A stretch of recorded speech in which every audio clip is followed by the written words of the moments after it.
Buenas tardes, profesor y compañeros. Nosotros somos el equipo número 2, que está conformado por Diana Laura Ortiz Ríos, Cristian Antonio Solorio Saavedra, Dulce María Romero Alvarado y su servidora Fátima Tafoya Navarro. Nosotros les vamos a presentar el tema Las propuestas del Banco Mundial para la Educación, sentido oculto a problemas de concepción. Y nuestra materia es Educación y Sociedad en América Latina, impartida por el profesor Filadelfo Espinosa, a 29 de abril del 2021, La Piedad, Michoacán. Como primer tema hablaremos del contexto de las políticas educativas, globalización y sentido de la política social. Este tema se deslinda de varios subtemas. Uno de ellos es sentidos posibles de la política social. El sentido objetivo de las nuevas políticas sociales va más allá de las verdaderas intenciones o mejor dicho, de su marketing, y puede interpretarse de tres formas principales. La primera es las políticas sociales están dirigidas a continuar el proceso de desarrollo humano que se dio a pesar del fallido proceso de industrialización y desarrollo económico.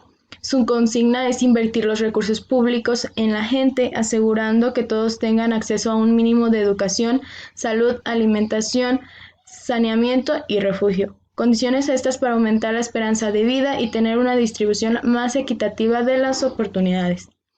2. Las políticas sociales, ya sea por razones de equidad o de cálculo político, están dirigidas a compensar los efectos de la revolución tecnológica y económica, que son las que caracterizan a la globalización.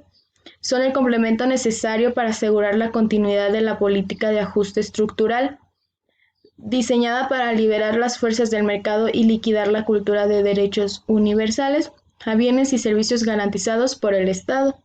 Y por último, las políticas sociales, antes que para continuar o compensar, están pensadas para instrumentar la política económica. Su principal objetivo es reestructurar al gobierno descentralizándolo a la vez que reduciéndolo, dejando en manos de la competitiva sociedad civil la asignación de recursos sin mediación estatal. Otro efecto principal es introyectar en las funciones públicas los valores y criterios del mercado, dejando como único residuo de la solidaridad la beneficencia pública y de preferente privada para los miserables. Otro de los temas que se deslindan es políticas sociales en el contexto del mercado global. Los países de América Latina pasan por un largo periodo de transición marcado por la crisis del modelo de industrialización y por la declinación del protagonismo de los actores nacionales que impulsaban aquel modelo. La coyuntura está marcada por un proceso global de reforma del Estado y sus relaciones con la sociedad y la economía, dirigido a instaurar el mercado mundial como principal mecanismo o de asignación de recursos entre y dentro de las naciones participantes en este. En esta parte de la lectura hacía referencia a varios aspectos que un país debe tener para poder competir por capitales que inviertan en la producción de sus bienes y servicios exportables, para que tenga alta productividad, calidad y flexibilidad. Para esto se recomienda cumplir las siguientes precondiciones: una oferta de fuerza de trabajo social y técnicamente flexible, un complejo eficiente de servicios a la producción integrado al sistema global de redes de comunicación y transporte, de información y financieras. Bajar los costos directos, principalmente salarios y servicios a la producción. Bajar los costos indirectos, principalmente las cargas fiscales, que usualmente son requeridas para cubrir funciones de un Estado ineficiente. Proteger los derechos de la propiedad y ganancia privadas, no solo mediante leyes protectoras de las patentes, sino minimizando la probabilidad tanto del estallido de graves crisis sociales o económicas como de intervenciones arbitrarias del poder político de la economía. Y por último, demostrar la voluntad política de mantener la estabilidad macroeconómica que permita el cálculo económico de las inversiones alternativas. También nos daba a conocer que en América Latina hay unas reglas que se hacen llamar las reglas del buen gobernante.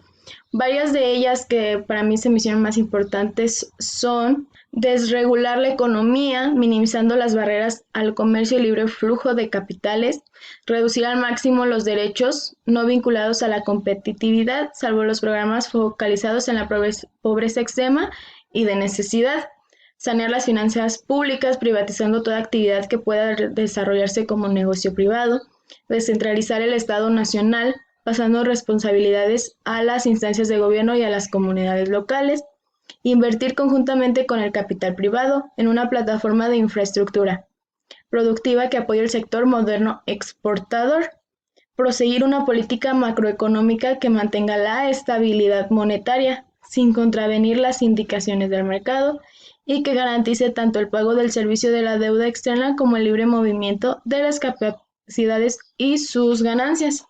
Aquí también nos dice que los gobiernos con fuerza política en el escenario mundial siguen ejerciendo su poder para influir sobre los mercados y los niveles de centralización del poder económico, en particular del capital financiero, han llevado a niveles extraordinarios, alejándolos de cada vez más de los supuestos de la concurrencia perfecta. Aquí lo que se destaca más es que luchaban por tener un lugar dentro del mercado global para así hacerse notar ante las demás naciones. Y después de este subtema sigue límites a la globalización y propuestas de la banca de desarrollo para superarlos. Como en toda época de transición, faltan conocimientos que permitan explicar y predecir con mínima confiabilidad el movimiento de conjunto de la economía, la sociedad y la política. Dentro del desarrollo económico y político y social existen dos límites que pueden presentarse a su dinámica de desarrollo globalizador, ambos provenientes de esferas no estrictamente económicas, que es los desequilibrios ecológicos desatados en la transición entre el modo de industrialista y el informacional de desarrollo, que pueden poner en riesgo no solo la sustentabilidad de la economía mundial, sino la de la especie humana misma. Y por último, la agudización de los desbalances sociales que erosionan la estabilidad política que requiere la nueva economía para consolidarse a escala global. El Banco Interamericano de Desarrollo planteó el lado sociopolítico de la competitividad sustentable, en donde destacó que las reformas predatorias de explotación económica son cada día menos viables. Sin la vigencia de una norma básica de equidad, el tejido social se resiente y la intolerancia política próspera. En escenarios de baja equidad y de poca esperanza hay buenas probabilidades que las presiones sociales se vuelvan intolerables y obliguen a recurrir a una alta densidad de intervenciones y regulaciones para establecer el equilibrio, originando situaciones y ambientes de inestabilidad y de desconfianza pública. Es decir, la propia lógica de una economía abierta de mercados sugiere que la reforma social, así concebida más que una secuela, es una condición esencial de la eficiencia y vialidad de la economía. Y aquí también el banco propuso dos componentes para el desarrollo de la globalización, que es promover el uso productivo del recurso más abundante de los pobres, el trabajo mediante un eficiente crecimiento, trabajo intensivo basado en apropiados incentivos de mercado, infraestructura física, instituciones e innovación tecnológica. Y dos, proveer a los pobres servicios sociales básicos, en especial salud primaria, planificación familiar, nutrición y educación primaria. Para finalizar, es importante tener en cuenta que los trabajadores de América Latina, desde los niveles más pobres de ingreso hasta los medios, librados al mercado mundial de trabajo, deben renunciar a las leyes que los protegían y competir a la vez con los trabajadores más baratos y más despojados de derechos humanos y con los más capacitados del mundo, que están además equipados con una infraestructura de apoyo de punta. Por su parte, los empresarios latinoamericanos que sobreviven como tales, perdido del mercado interno cautivo por la protección estatal, deben competir o asociarse subordinadamente con un capital global financieramente ultrasensible, para el que mínimas variaciones en la rentabilidad inducen al cierre de actividades y a la migración entre continentes. Bueno, pues prosiguiendo con lo que menciona mi compañera, después se hace la pregunta de si es eficiente la focalización de la política. Bueno, pues las nuevas políticas sociales se caracterizan por la siguiente expresión: para todos. O sea que para todos debe haber salud, agua, saneamiento y educación para todos. Bueno, pues el empleo y los ingresos vendrían por la capitalización de los pobres que hagan en la inversión de los servicios que se dirige hacia ellos y por lo tanto, por ciertas razones de equidad, esto es para promover su mismo desarrollo. Pues con esto el Estado debe de intervenir para garantizar que quienes no tengan el ingreso para obtener los servicios en el mercado los recibirán como algunos servicios públicos. Esto pues más que nada es para las personas de la línea de pobreza.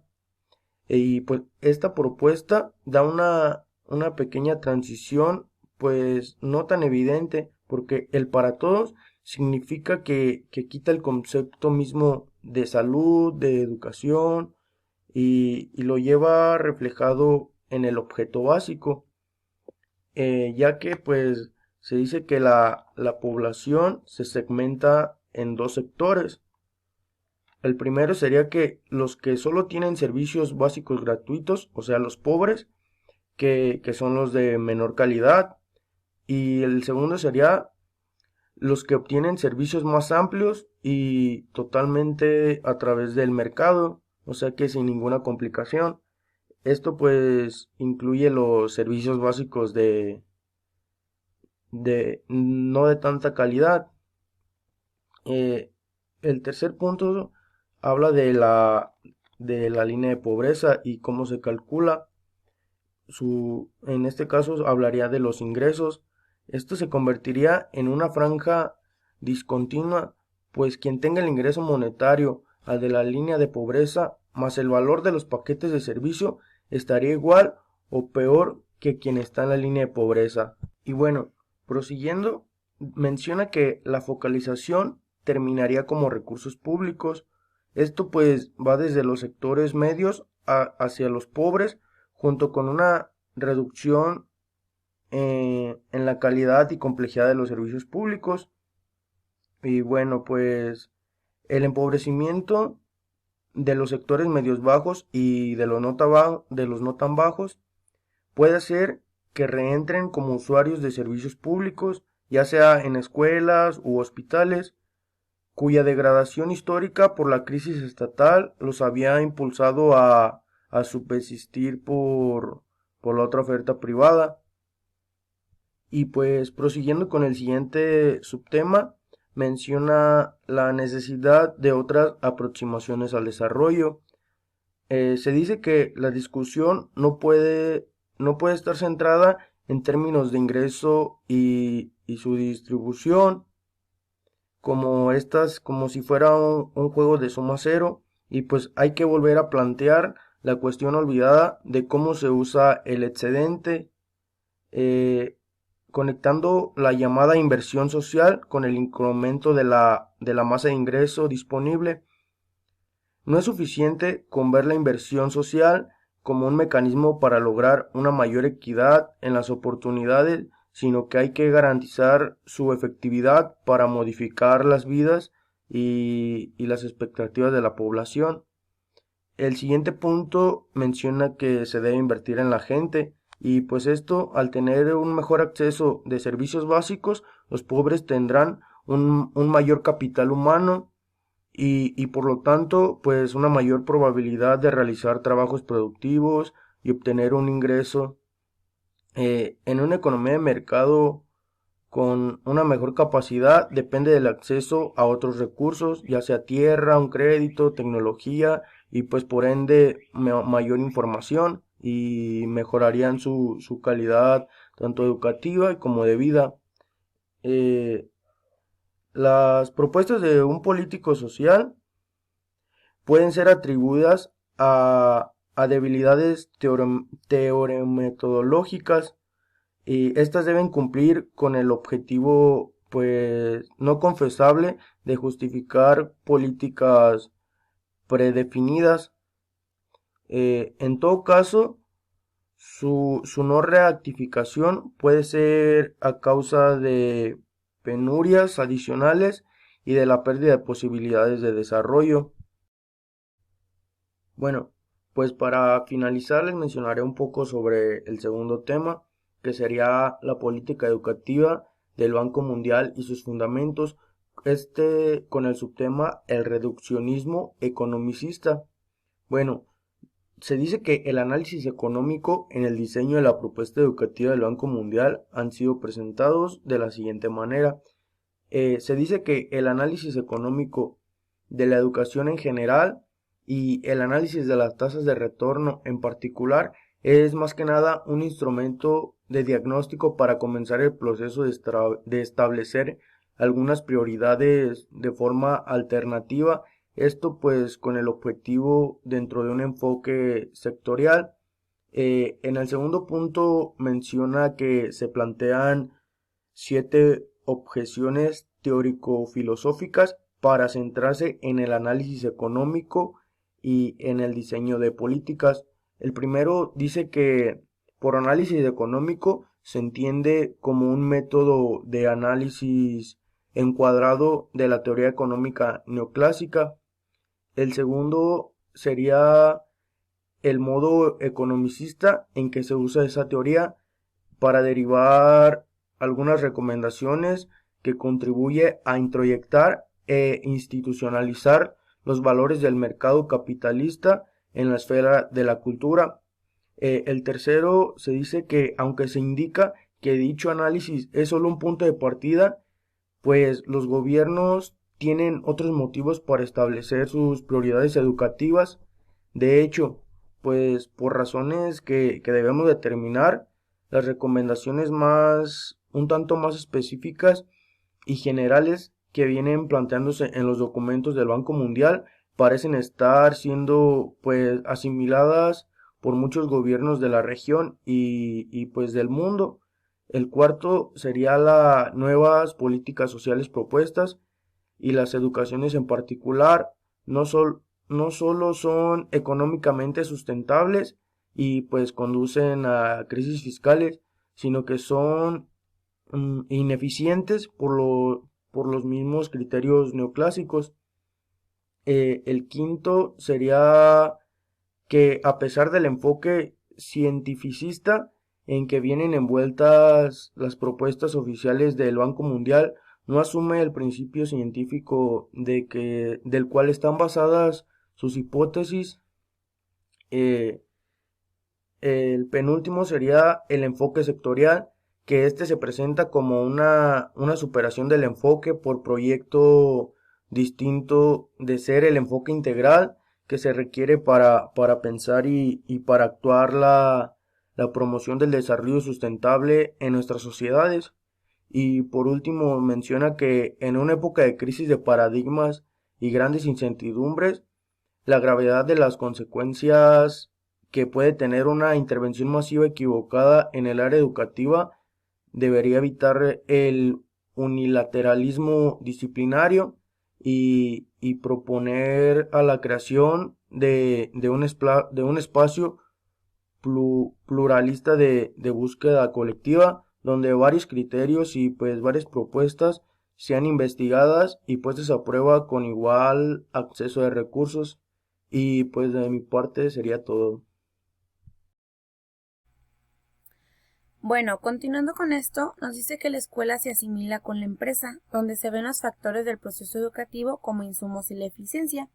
La teoría económica neoclásica también tiene un modelo macroeconómico que se aplica al campo de la educación como un todo. Es un modelo que básicamente trata de explicar las variaciones en el ingreso nacional, usando lo que llama una función de producción agregada. Dicha función es una ecuación en la que el incremento del Producto Nacional depende de la acumulación del capital físico. El banco sabe que el principio general de que los recursos son escasos, todo país debe pasar recursos públicos desde la educación superior y técnica en la educación básica. El banco sabe que hay que capacitar a los docentes, pero mediante programas remediables, o sea, a distancia en servicio, ya que creen que no es suficiente invertir más en su formación previa. Yendo al proceso de enseñanza-aprendizaje, la escuela es vista como empresa que ensambla y organiza insumos de la educación y produce recursos humanos con un cierto nivel de aprendizaje, y se pretende que lo haga como cualquier empresa sometida a la competencia al más mínimo costo posible.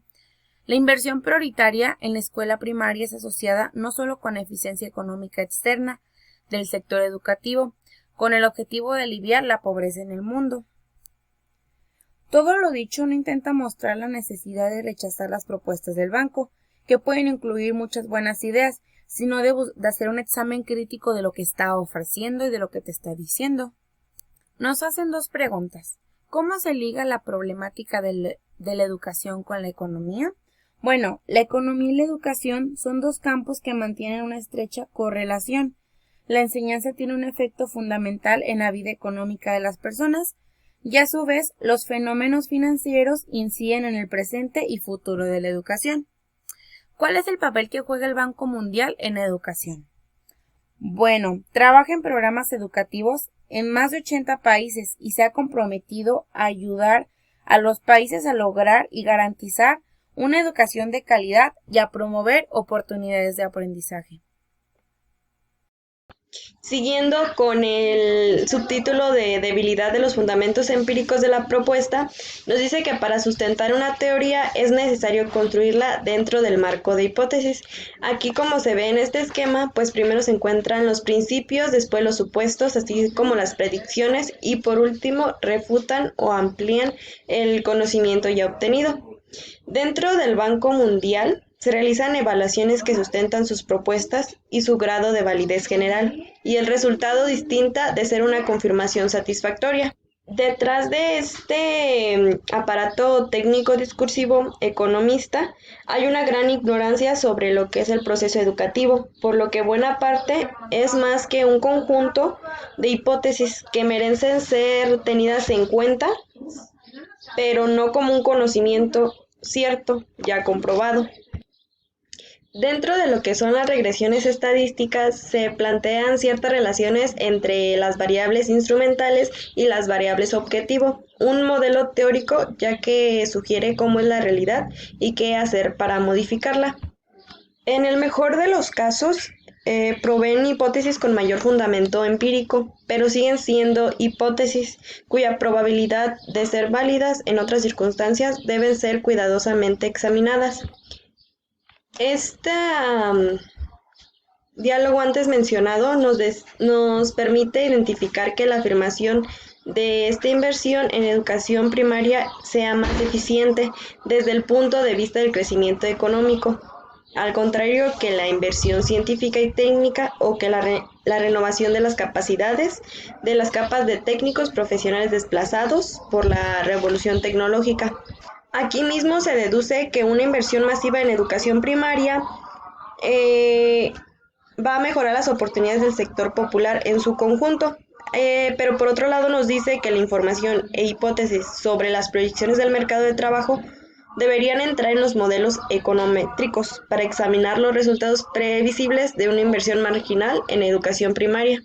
Los resultados de estas funciones de producción educativa varían ampliamente y están plagadas de problemas metodológicos, uno de los cuales es que no queda claro qué unidad de producción debe usarse y si lo que está maximizando es el logro académico o algún otro producto. Si hablamos del método analítico, nos dice que es un sistema solidario de relaciones y procesos reales, que pueden simbolizarse como un conjunto de variables, en un modelo que no solo es una representación suficientemente fiel del estado actual, sino que permite simular sus cambios posibles, viendo los modelos no como garantía de verdad, sino como un modo más de producir ideas y en todo caso solo como un instrumento de complejo que procesa y genera hipótesis. Uno de los temas más importantes aquí es el milagro en el Asia del Este, donde nos decía que los estudios disponibles de los países desarrollados indican que por sí sola la educación no resuelve la pobreza. Nos referimos a que la inversión en educación primaria solo contribuye a reducir un crecimiento con políticas redistributivas del ingreso. Este milagro se refiere a 8 economías que han crecido de manera sostenida entre 1965 y 1990. Los países fueron Japón, Hong Kong, República de Corea, Singapur, Taiwán, Indonesia, Malasia y Tailandia. Estos focalizaron el gasto educativo en los niveles más bajos, proveyendo primero lo que fue educación primaria, aumentaron la oferta de educación secundaria y dedicaron recursos públicos limitados a la educación postsecundaria. Como resultado, pues lograron una amplia base de capital humano, orientado técnicamente para el desarrollo económico rápido. Bueno, y pues por último hablamos de una esfera pública nacional donde era necesario revitalizar la capacidad de diagnóstico y decisión nacional, capitalizando las experiencias a nivel mundial y la visión de lo global con la ayuda de los organismos internacionales, lo que supone no pretender el descubrimiento de la verdad educativa y sus fórmulas definidas, sino propiciar la apertura democrática de la esfera pública para asumir, proponer y conceptualizar concepciones y acciones educativas en un espacio transparentemente y plural de innovaciones, aprendizajes y rectificaciones continuas. Bueno, esto sería todo de nuestra parte. Gracias por su atención.